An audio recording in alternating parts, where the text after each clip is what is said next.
All right, we are looking at the third method for finding limiting reagent. And I'm going to use the same two examples, so same two questions as we've done for method 1 and method 2, so that you can see how method 3 is different. So for this first example, I have the reaction out here. It is balanced. And what I've done is I've identified the amount of moles that are available to me in the question, right? So we know that there's 10.0 grams of Fe2SO43 and 10.0 grams of NaOH. Now, using this, so after finding the available moles for both of these reactants, what we are going to do is identify which one is limiting. In order for me to do that, I am going to decide or compare the mole ratio between these two compounds. So I'm going to just divide them together. And I'm going to choose Fe2SO43 to be on the numerator, but you can choose either one as long as you are being consistent with it. So Fe2SO43 divided by NaOH, and I'm going to use first the mole ratio. So 1 divided by 6. And this is going to be the number 0.16 repeated. So this is going to be the decimal or the ratio between both of the reactants. Now I'm going to compare my moles of both of these reactants that are available. And just like I did for my mole ratios, I'm going to stay consistent and use the Fe2SO43 on the numerator side, so the moles of Fe2SO43 up here, and then the 0.25 moles of the NaOH as the denominator. So if I do that, I get 0.025 moles of Fe2SO43 divided by 0.25 moles of NaOH. And when I divide these two numbers together, I get the number 0.1. And what you have to do now is compare the number you just got, so the number that we got here, the 0.1, to the number, the ratio of the balanced equation. So if this number, the ratio of the moles available, is less than the moles in our mole ratio, or the number that we got by dividing the two numbers in our mole ratio together, then that tells me that the top, the numerator, is going to be the limiting reagent. Let me rephrase that up down at the bottom here. So if ratio found with moles is less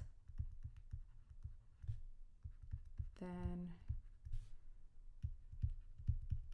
ratio found using coefficients. So we found 1 and 6 using our balanced chemical equation. So the coefficients in our balanced chemical equation, then whatever one is in the numerator, that is why it's important that we stay consistent in which one you're keeping at the top. The one that's on the top is the limiting reagent. Then the numerator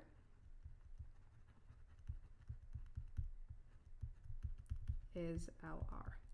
And because this is less, so 0.1 is less than 0.16, then we know that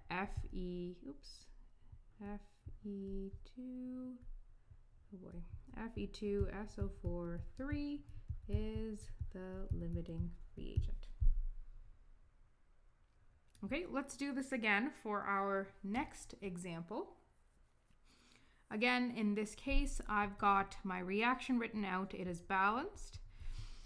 And based off of the mass that I'm given, or based off of the reactants that I'm provided, I've found the moles available.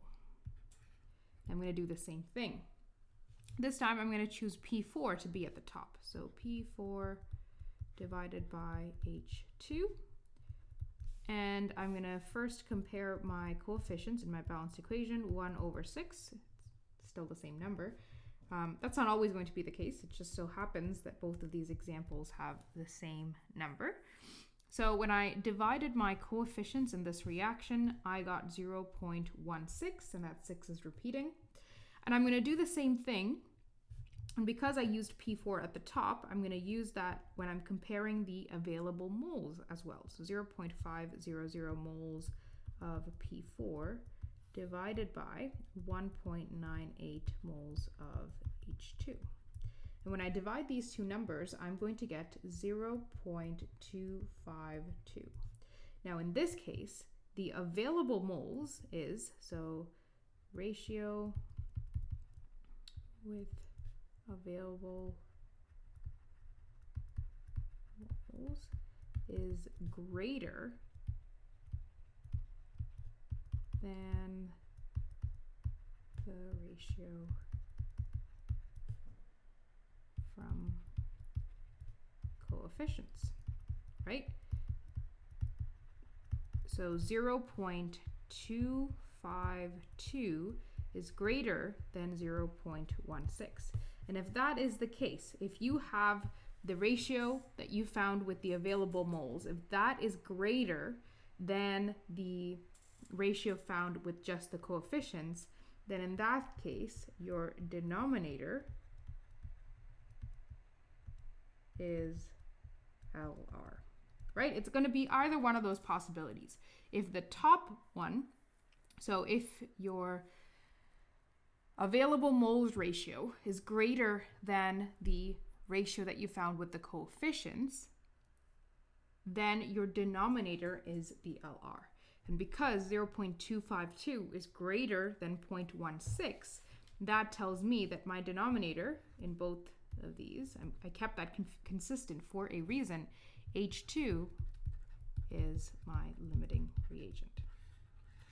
Now, this is just one of those three methods. You just have to find one that you kind of get and that you're good at and that you can understand. And that's going to be the one that you take for the rest of this week. Okay?